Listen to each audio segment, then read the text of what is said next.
welcome to GCSE History. So just a quick overview on the GCSE course. We run the AQA course and we look at 4 different topics over the 2 years. We have 2 exams at the end of year 11 and there is a good mix of British and global history, and we go right back to the evolution of England right through to the concepts of modern day terrorism.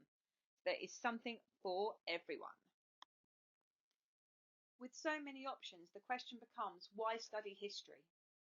And we thought it'd be a nice idea for you to look at why we chose to study history. Well, we study history because we care about humanity, human beings. We want to find out why things happen, how they could have occurred, what made people act that way, and how factors work together to cause an event. Please click on the clip on this slide and see how history and the study of it can be relevant to you. So why did I, at the age of 14, decide that I really wanted to study history? I had to choose between history and geography, and it was always going to be history. Well, for me, it was Tudor England. For me, it was Tudor England that kind of inspired this passion in the past. It seemed so mysterious, so different. All those costumes, all that culture, all that political intrigue, it just conjured up in my imagination something absolutely wonderful. But it wasn't just that.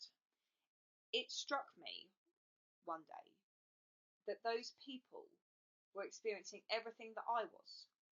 So if I was 15 back in Tudor England, I would still be getting up in the morning, brushing my hair, having a wash, getting dressed, going to work, seeing my friends. Every human emotion that I was having, they had too. And they were just like me, just removed in time. And it fascinated me how people don't really change. Their reactions to events, the way that they behave, hasn't changed, and yet the culture around them is so completely different. And I love that. I love that I could put myself back on the past and think, I could have been that person, they could have been me. And so I was drawn into this world where I was looking at individuals' human emotion and human feelings as we move through time. And I just never stopped absolutely loving that. So I went on to do my degree, I then went on to do my master's, and then I went on to become a teacher because I wanted other people to experience that sense of wonder and that moment where you think, this is really relevant to me, this is about me as well. The first time I remember being really drawn to history, I was studying the Lindo Man in secondary school. He was discovered in a peat bog in 1984. Because of the conditions of the bog, the body was really well preserved, despite being estimated to be from the Iron Age, so 2,000 years ago. My parents took me to see him at the British Museum in London. It fascinated me. What fascinated me more was everything that we could learn about that person, their life, the lives of the others around them at the time, all from this one body. It amazed me how science and history could work together to understand the past. As I approached my GCSEs and A-levels, I became increasingly interested in war and conflict. Why did humanity continue to go to war, to cause such pain and loss? In the 1990s, that's when I was taking my GCSEs and A-levels, I became particularly interested in wars driven by ethnic cleansing, such as Rwanda and Bosnia. I wanted to fight for the rights of those who were being persecuted purely for who they were.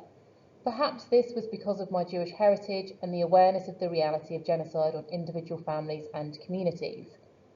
At A-level, I studied the European dictators, and I was amazed by how a leader, such as Mussolini or Hitler, could mesmerise their people and pull them into their way of thinking, even when their ideas were so extreme. I wanted to understand how that could happen, but even more, I wanted to understand how we could stop that from happening. How can we as individuals stand up for the rights of the less fortunate, champion social justice, and ensure dictators could not take hold of humanity? At university, I studied a mixture of history and international relations, which I absolutely loved. I've stayed committed to social justice and human rights, but in more recent years, I've become obsessed with the political intrigue and plots of the Tudor period. Plus, I love the pomp and ceremony of our royal past. The more I learn about the past, the more I want to know. History is endless. We can learn so much from it and understand even some small part of it can make our lives so much richer.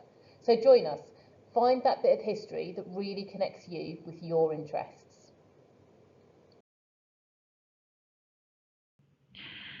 At the age of 12, a leaflet came into my possession from Amnesty International. On it had a phrase that would haunt me for years. The phrase was ethnic cleansing. I couldn't really get my head around that phrase for quite a while. I remember asking my mum about it, and I remember starting to watch the news about it. And there was a war going on in Bosnia, and I learnt that the country was breaking up from Yugoslavia. But when I started to look into it, what I couldn't really understand was how had it come to pass that a people or an army was prepared to attempt to wipe out a race of people just so they would no longer be a minority? At what point did they think it was their lives that were more important? Just so they could have more control or more power? For what exactly? How could they bring themselves to indiscriminately end so many lives? What had happened to lead up to this? Why wasn't anything being done about it? Why wasn't everyone outraged? How come everyone was just getting on with their normal lives? I had so many questions, and the history classroom seemed to be the only place where I could go about trying to answer them. Because it's in the history classroom that we study humans. What motivates them, what drives them to act, and thereby what drives us. It was in the history classroom that I discovered who I was, as I discovered what I actually cared about. I cared about people and their suffering, and what we can do to avoid this suffering in the future. For we must look and know where we've been if we are to know where we should go in the future. It's in the history classroom that you get the opportunity to discuss and debate and argue. The opportunity to work out different events and factors and how those events and factors work together to cause an event. It's like a game of chess, seeing how all the events move and converge to cause this one event. You get the opportunity to understand there is no one answer, but also to argue that one answer may have been the trigger. You get the skills in the history classroom to analyse who's actually telling the truth. What's their agenda? What are their motives? And how has that affected their opinion? That's why I believe studying history is the right course of action for most people. After university, after completing my history degree, I was lucky enough to get a job at the British Museum, which was amazing. But it still left a void. I wanted to do more for the girl who picked up that Amnesty International leaflet all those years ago. So, after spending 3 years travelling, I decided to teach. And I've never looked back. It's something that I really enjoy because we continue to talk and to teach about humanity and why we're all doing this and what's happening in the world, why it's happening this way, why is it happening, how has it occurred, what can be done to avoid it, what can we learn from it, and how can we go about making the world a better place in the future. It's about learning to make an argument. It's about learning how to form an opinion. It's about learning how to research an opinion properly. It gives you so many skills, history, and that's why you should study it and come and join us at GCSE at Uplands. Look forward to seeing you next year.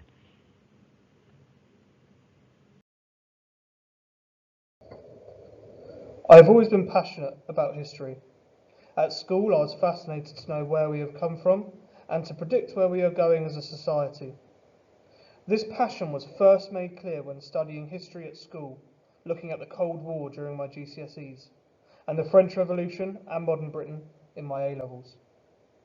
I decided to continue my love for history at university, studying at Royal Holloway University in London. It was there my passions deepened. My specialisation was in Roman history, particularly the Roman military. However, my favourite course was the history of terrorism from the French Revolution to Al-Qaeda. My lecturer and professor for this course was not just a historian, but also the Chief Historical Liaison Officer to NATO. If a new terrorist organisation would appear, his job was to speak to NATO leaders on that terrorist's motives, aims, and to allow them to predict what kind of terror they could impose on other countries.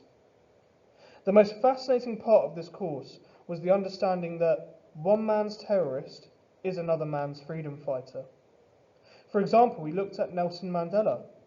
He's gone down in history as a liberator of the South African people, uniting a very divided country as its first black president, overthrowing and abolishing the racist apartheid regime.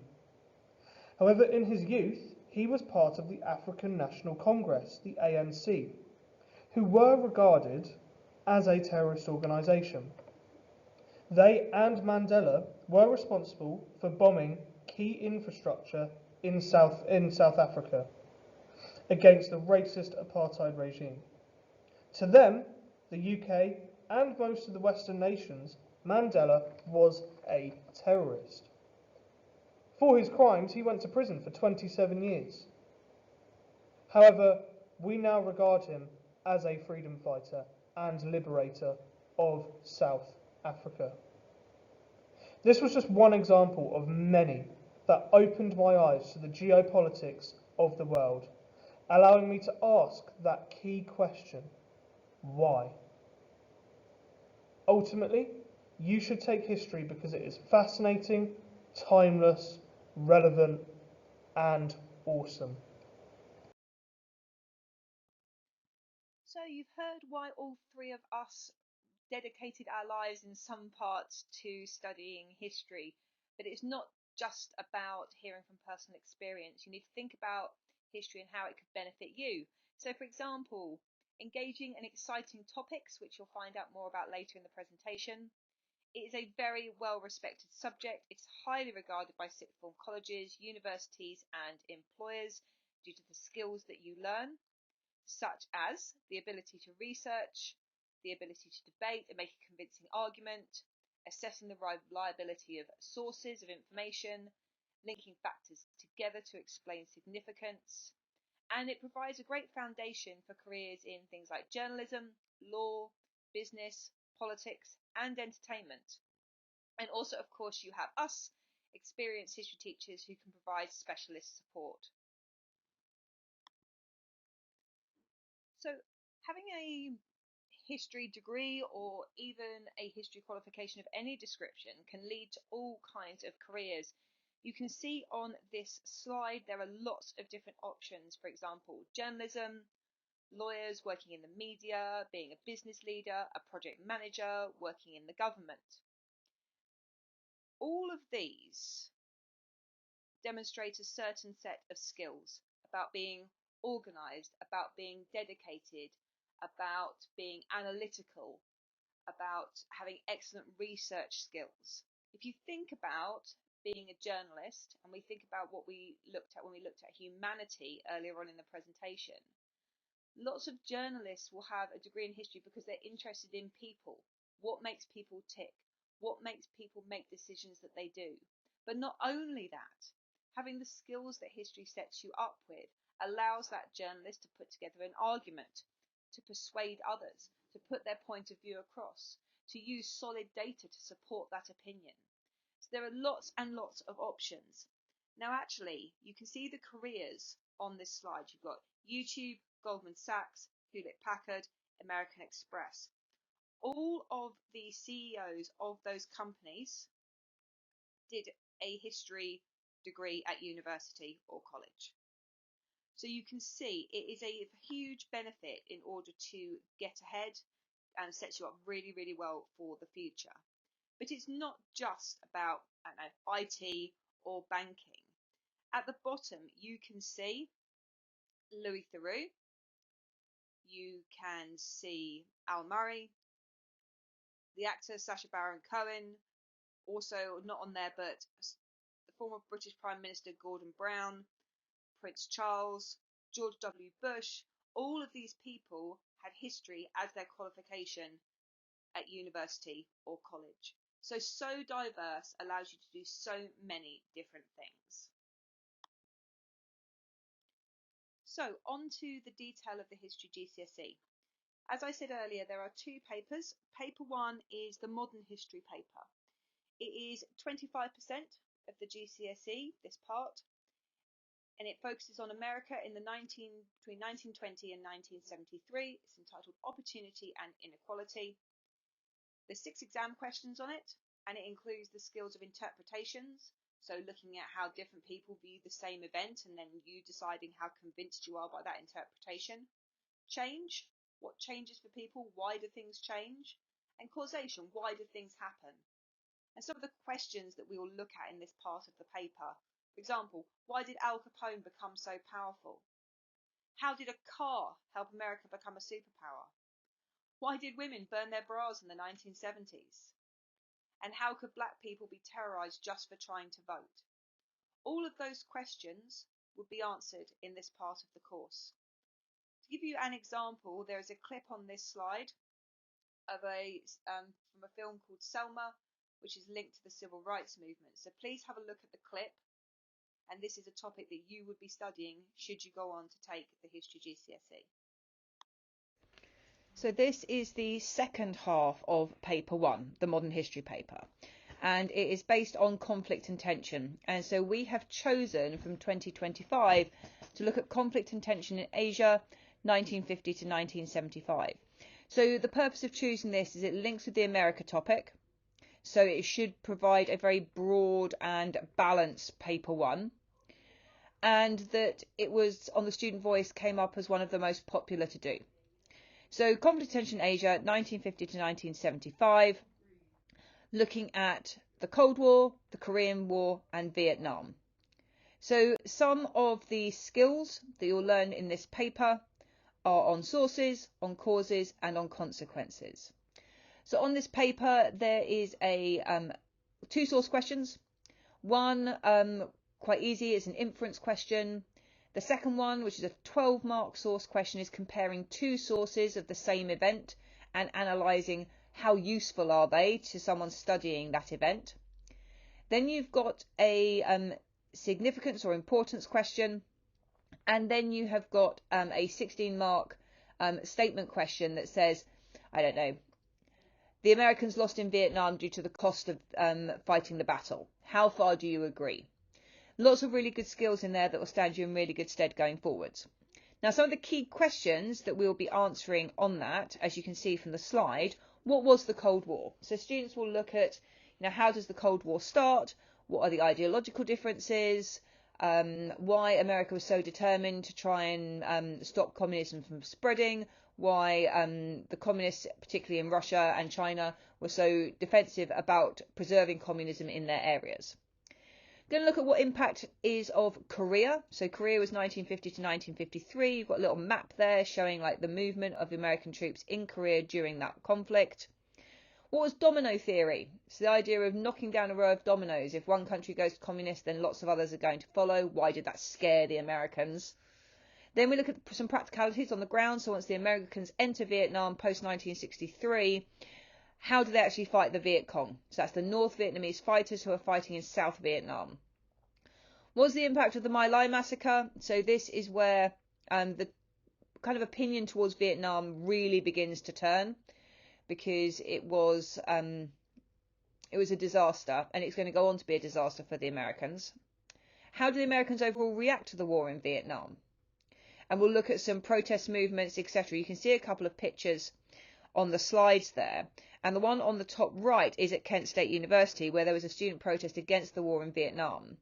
Lyndon B. Johnson, who you'll have learnt about in the America topic, he is president at the time, and he put more troops into Vietnam, which is really, really unpopular.